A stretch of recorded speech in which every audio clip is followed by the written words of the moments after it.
আসসালামু আলাইকুম রহমতুল্লাহ, কেমন আছেন সবাই? আশা করি সবাই ভালো আছেন। তো বিগত আমি অনেক ভিডিও ছাড়ছি আমার ইউটিউব চ্যানেলে, অনেকে আশা করি দেখছেন, ভালো লাগছে। তো আজকে আমি আবার নতুন একটি ভিডিও নিয়ে এসেছি, সেটা হলো কি DJI RC2 রিমোট। তো DJI RC2 রিমোটের আজকে আমি অর্ধপ্রান্ত সব কিছু আলোচনা করব, যেটা প্রাইসও আলোচনা করব, কতটি কী পড়বে, কতটি কী দাম পড়বে, এই প্রাইসে এই ড্রোনের এই রিমোট নেওয়া ঠিক হবে কিনা, বা RC-N3 এটার চেয়ে বেটার বা অপশান এটা হতে পারে কিনা, সে সম্বন্ধে আমি আজকে আলোচনা করব। তো কথা না বেরিয়ে চলুন যাই শুরু করি। প্রথমে বলে রাখি যে DJI মিনি 3 প্রোতে একটা আপনার ড্রোন অ্যাড করা হয়েছে, সেটাতে এই অ্যান্টেনা ছিল না, সেটা DJI RC ছিল। তার আপডেট ভার্সন হলো DJI RC2। এটার আপডেট ভার্সন আছে DJI RC2 প্রো, যেটার দাম বাংলাদেশের টাকায় প্রায় 1,10,000 টাকা মতো। তো সেটা DJI Mavic 4 প্রোতে অ্যাড করা আছে, বা এটা আপনি DJI R3S, DJI Mavic 4 অন্যান্য ড্রোনগুলোতে অ্যাড করতে পারবেন। তো ওটার কথা না বলে আমি আজকে এটার কথা বলি। সেটার বিল্ড কোয়ালিটি অনেক শক্তপোক্ত, অনেক ভালো, হাতে নিলে একটা গ্রিপ ফিল আসে, খুব ভালো লাগে। তো সেটার কোন জায়গাতে কোন বাটন আছে সে সম্বন্ধে আমি আলোচনা করব, দেখতে থাকুন তাহলে। সেটা হলো কি যে এটার একটা ডিসপ্লে, সামনের দিকে ডিসপ্লে লাগা আছে। সেটা হলো কি যে আপনি যদি আপনার মোবাইল বিগত DJI RC-N3, RC এন যে রিমোটগুলো আছে সেগুলোতে আপনাকে মোবাইল উপরে কানেক্ট করে লাগিয়ে তারপরে ব্যবহার করতে হতো, অনেক ঝামেলা ছিল, ক্যাবলারি ছিল, কানেকশান লস হতো, ফোন আসলে কানেকশান চলে যেত, বিভিন্ন রকম একটা ঝামেলা ছিল। সেটার ঝামেলা থেকে পরিত্রাণ পাওয়ার জন্য DJI কোম্পানি DJI RC2 রিমোটটা যেভাবে বিল্ড করেছে, সেটা হলো কি যে সামনের দিকে একটা ডিসপ্লে সিস্টেম দিয়ে রেখে দিয়েছে। সেটা হলো কি ডিসপ্লেতে মাধ্যমে আপনি সব কিছু দেখতে পারবেন। এটার একটা স্টোরেজ আছে, 32 স্টোরেজ আছে, সেই স্টোরেজে আপনি ক্যাচ ফাইল ধরে রাখতে পারবেন, সব কিছু আছে এটার ভিতরে।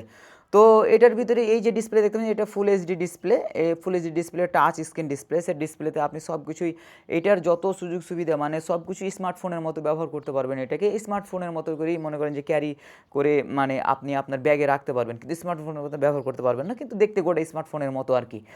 তো এই ফোনে, এই রিমোটের আপনার স্পিকারও আছে, পিছনে স্পিকার আছে, এই জায়গাতে স্পিকার, আপনি স্পিকার, এখানে স্পিকার ব্যবহার করলে আপনি স্পিকারে যতই আছে রেকর্ডিং আছে সেগুলো শুনতে পারবেন। পিছনে দুটা C2 C1 বাটন আছে, যেটা কাস্টমাইজ বাটন, সেটাকে আপনি কাস্টমাইজ করে রাখতে পারবেন। পিছনে এখানে দুটো হোক আছে, যেখানে আপনি উপরের নবগুলো আছে, নবগুলো এখানে নিচে রাখতে পারবেন।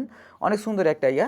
তারপরে সামনের দিকে আমি আসি। প্রথমে সামনের দিকে যেটা আছে সেটা হলো কি যে আপনি প্রথমে ভিডিও করার জন্য একটা ভিডিও বাটন আছে, সেই ভিডিও বাটনে আপনি এখানে ভিডিও বাটন চাপ দিলে আপনার ভিডিও করতে পারবেন আর কি, অটোমেটিক্যালি ভিডিও হবে।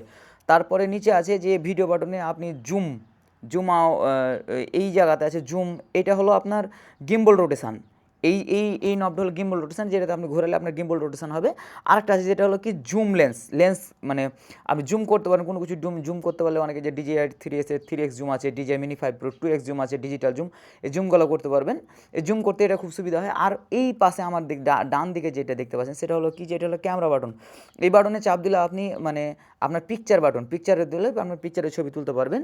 এগুলো হলো এই বাটনের কাস্টমাইজ। আর সামনের দিকে আছে দুটা কন্ট্রোল আছে, যেটাতে আপনার একদিকে ডান দিকে আছে, সেটা হলো সামনে পিছনে ডানে বামে করা যায়, আরেকটা আছে ওপর নিচে, মানে আপনি যেভাবে ড্রোনটাকে কন্ট্রোল করবেন সেভাবে সব কিছু করা আছে। তারপরে সামনের দিকে আরও 3টা বাটন আছে, সেটা হলো কি যে একটা ব্যাটারি লেভেলেরও একটা আছে, যেটাতে আপনি দেখতে পারবেন যে ব্যাটারি লেভেল করা আছে। তারপরে তার নিচেই 3টা দেখবেন যে আপনার 3টা বাটন আছে, সেটা হলো একটা আছে হোম রিটার্ন বাটন।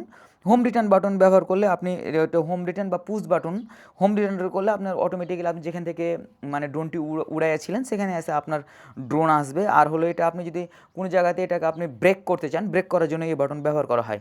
মিডলে যে বাটন, সেটাতে 3টা অপশান আছে, একটা সিনেম্যাটিক ভিডিও করার জন্য, একটা হচ্ছে নর্মাল ভিডিও করার জন্য, আপনি নর্মাল ভিডিও করতে পারেন। একটা হলো স্পট মোড।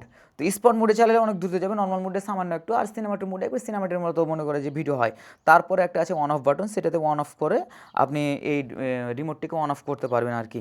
আর পিছনে আরও কয়েকটা আছে, সেটা হলো কি দুটো হোল আছে, এই হোলের মাধ্যমে আপনি মানে ঘাড়ে নেওয়ার জন্য যে আপনার অনেকে এই যে টাই সিস্টেম আছে, তারপরে আপনার আছে, এগুলো ব্যবহার করতে পারবেন। আর একটা ব্যাপার আছে যে তারই মিডিলে USB Type-C পোর্টের আপনার একটা পোর্ট দেওয়া আছে, যেটাতে আপনি ডাটা ট্রান্সফার থেকে শুরু করে চার্জিং পোর্ট হিসেবে এটা ব্যবহার করবেন।